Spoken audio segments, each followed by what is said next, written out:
The Walt Disney Company is getting cold feet when it comes to Frozen, as they now are pulling back from their big plans at one of their Disney parks for Elsa, Anna, and the rest.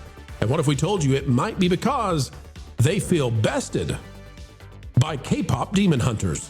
Hello, ladies and gentlemen. It is a joy yet again to have you joining us. We are with Vash Sky, Jonas J. Campbell, and of course, your humble neighborhood pro right here to let you know what's going on, as Frozen now is not such a sure thing. Let it go, Disney. And, well, they're doing so with their big plans. Vash, as the folks out there click the like button, tell us what's happening here. What's going down? Wow, this is a fascinating article here, again, from Caroline Reed, which, provides and produces such amazing quality over there at Forbes.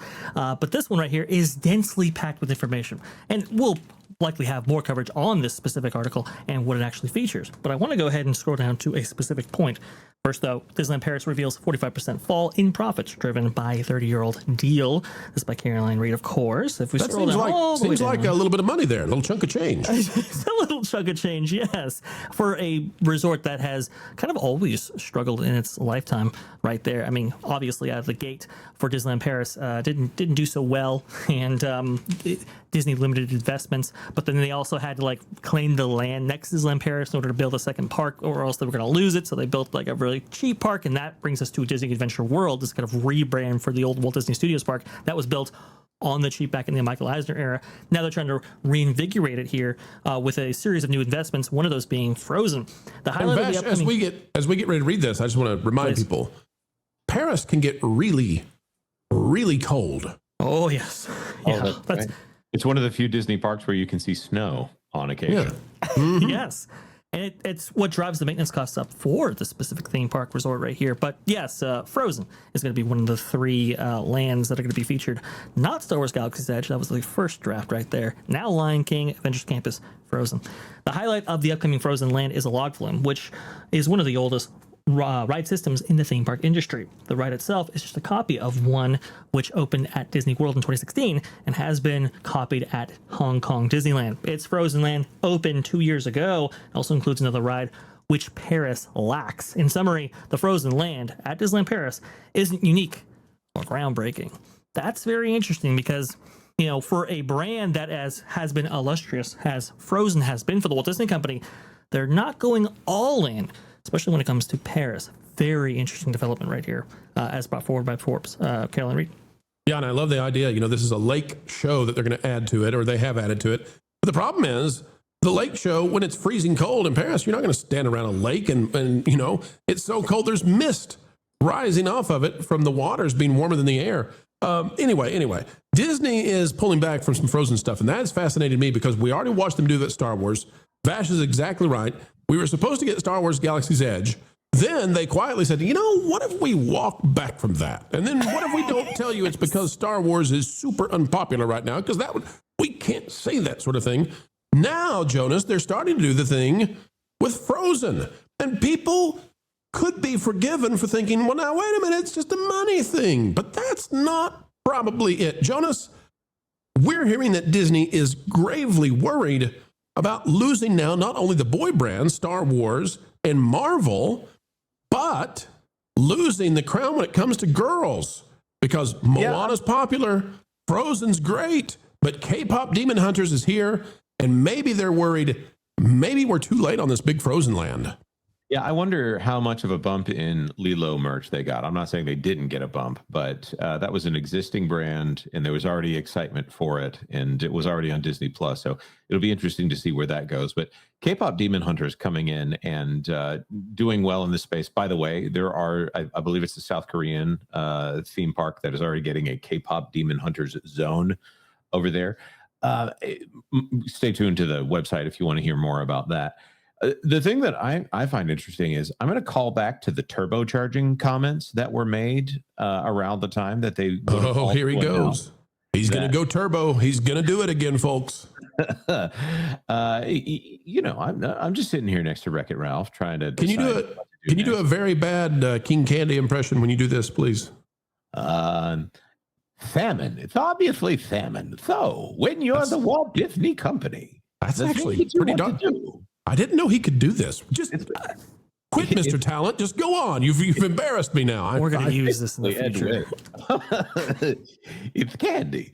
The thing that they said when they were asked, well, what are you gonna spend all this $60 billion on? Well, the secret was they were going to spend half of that on trying to fix the parks and also technological improvements, and then the other 30 billion they were going to spread out across 12 parks across 10 years. What they said publicly, though, was that they wanted to wait to see if a new IP hit and they would put it in the parks. That's not how you handle a theme park, actually. That's really not what you do with a theme park. Fast and Furious Supercharged, we're looking at you. That's kind of the problem of having an IP driven theme park strategy, right? Because you're kind of relying on both a franchise to not only break out or be relevant and stay relevant, be evergreen, and a lot of these franchises just haven't been. We talked about like Piston Peak, for example, going into Rivers of America. Rivers of America was classic evergreen. It's as relevant as it has always been. But when you put in something like Cars Land and an offshoot of that in the form of Piston Peak, it's like, how long does this franchise really have legs for, especially if you don't actually provide more content for that franchise? I think that might be why they're looking to develop a Cars movie now. And look, Netflix is not slowing down, especially with K-Pop Demon Hunters. Here you go from Toon Hive. Netflix is aiming to turn K-Pop Demon Hunters into a global franchise. During the Q3 earnings call, Netflix co-CEO Greg Peters described the film as a, quote, punctuated value spike, showcasing the platform's, quote, build the core, the extend strategy for growing content into franchises right here. So Disney, they got to be worried. And I flashed Demon Slayer up there, but Demon Slayer, Chainsaw Man, they've been doing gangbusters business at the box office. That's from Crunchyroll, Sony, and so forth. And so these franchises internationally have become really drivers in a way that Disney they can't do on their own or haven't been for quite some time. And when we're looking at the downsizing of plans for the Frozen area, what people need to understand is Disney is basing some of their decisions probably on how do we think Frozen 3 and 4 are going to perform? And now they're going up against a competitor that they just don't know what to do with, because this K-Pop Demon Hunters is so huge. And for the very first time ever, Netflix now is basically saying, yeah, this is going to be a theatrical thing. We're coming at you, Disney. And the big box retailers, this is such a big IP that Hasbro and Mattel have joined forces, unprecedented, to bring these toys out. So now, who and where are the who's going to lose the space on the shelves? And where are these K-Pop Demon Hunters going? I'm here to tell you, folks, Walmart and Target, I know that Target especially doesn't like this, but they have boy aisles and girl aisles. Don't tell anybody. They call them dinosaurs and Ninja Turtles, and they call some of them, the dollies and the princesses. K-Pop Demon Hunters is going where a lot of the colors are pink and lavender. That's where it's going, and that's where Disney lives with their final franchises that make lots and lots of money. We're talking about the Disney princesses. We're talking about Frozen, Moana. And so Disney is in a very difficult situation, and they've got to try to figure out before they start committing to these major expansions at their theme parks, is Frozen going to be it now, or are we going to be seen as relics because Rumi and Zoe and whatever that one's name is, I can't remember her name, Myra or something, they're out to get us. They're out to get us. Let It Go was a big song, but Golden is way bigger. I couldn't agree with you more. Let It Go. It's one that little girls sing. Golden will actually be played on the radio without people turning it off. It'll probably be in airplay continuously for the next 10 years. Whereas Let It Go, that's a stop, and that's Broadway stuff, has an incredibly short shelf life when it comes to pop levels of popularity. When we look at something like K-Pop Demon Hunters, which has lower production costs than a Disney musical, and a higher level of attention and lower friction to entering the market again and again and again, I think that K-Pop Demon Hunters is going to economically be able to compete much faster than Frozen, to the point where I don't think we'll ever get a theme park land of K-Pop Demon Hunters, but it will already be making all of that money. We'll see where it is in 5 years, and the music will stay. But let's see where it is in 5 years. Whereas Frozen, Disney is investing big in Frozen, which is a franchise that was popular 6 years ago and more questionable every single day, as they talk about Frozen 3, Frozen 4, by the way, they just put the musical on Disney Plus and didn't say a word about how well it did. And I wouldn't be surprised if we hear about a Frozen live action remake somewhere in the near future. You would have to think that they're going to look into that direction, especially if Frozen as a brand just falls off. But we don't know really how well 3 or 4 will do, right? And they've invested a great expense into this specific franchise in what now 3 parks, 3 resorts around the world right there. And to end this conversation, Pro, I want to go ahead and hand this one to you right here before we end it. Disney has definitely taken note of the K-pop Demon Hunter effect, because we just saw this news out there.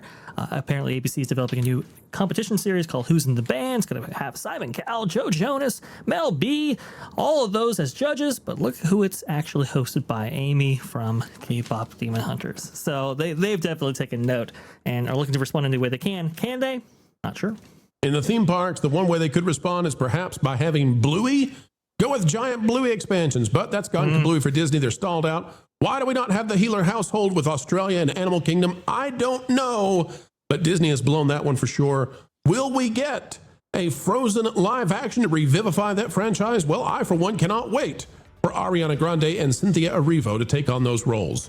Folks, it's your role now. Click the like button, share, subscribe, click it, stick it to the algorithms. It is the notification bell. Drop a comment down below. Let us know your thoughts and tell us, do you think it's over for Frozen? Is K-pop Demon Hunters here to stay, or a flash in the pan? Ladies and gentlemen, we're out of here. We'll see you real soon. Stay tuned to That Park Place, where all the news should be fun. Thanks for watching That Park Place News. For more information, consider checking out www.thatparkplace.com. And don't forget to subscribe, share, like, and send this out on your favorite social media accounts.